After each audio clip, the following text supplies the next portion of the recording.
নতুন সপ্তাহে যে কোনো ব্যাংকে চেকের মাধ্যমে টাকা তোলার পরিমাণ আরও 1 লাখ টাকা বাড়ালো বাংলাদেশ ব্যাংক। ফলে চলতি সপ্তাহে ব্যাংক থেকে সর্বোচ্চ 5 লাখ টাকা পর্যন্ত তোলা যাবে। শনিবার এই নির্দেশনা দিয়েছে বাংলাদেশ ব্যাংক। দেশের ক্ষমতার পট পরিবর্তনের পরিস্থিতিতে কয়েক সপ্তাহ ধরে নিয়ন্ত্রক সংস্থাটি এরকম নির্দেশনা জারি করেছে।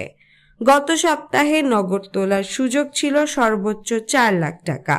তার আগের সপ্তাহে সর্বোচ্চ 3 লাখ টাকা উত্তোলনের সুযোগ ছিল। একইভাবে তার আগে 2 সপ্তাহ যথাক্রমে সর্বোচ্চ 2 লাখ, 1 লাখ টাকা করে উত্তোলনের সুযোগ দেওয়া হয়েছিল।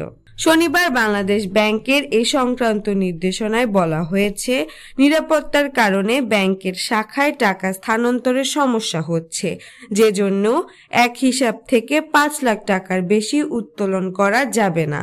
চেকের মাধ্যমে লেনদেনের তদারকি জোরদার এবং সন্দেহজনক লেনদেন বন্ধ করতে হবে। চেকের মাধ্যমে টাকা তোলার ক্ষেত্রে বা কোনো লেনদেনের সন্দেহ হলে সেটি বন্ধ করতে বলেছে কেন্দ্রীয় ব্যাংক।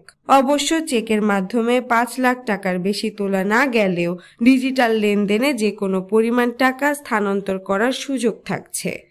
উল্লেখ্য, গত 5 আগস্ট শেখ হাসিনা সরকারের পতনের পর রাজনীতিবিদ, ব্যবসায়ী ও বিভিন্ন শ্রেণীর কর্মকর্তা ব্যাংক থেকে বেশি বেশি টাকা তোলা শুরু করেন। সে কারণেই বাংলাদেশ ব্যাংকের BRPD বিভাগ নিয়ন্ত্রণমূলক এই নির্দেশনা দেয়।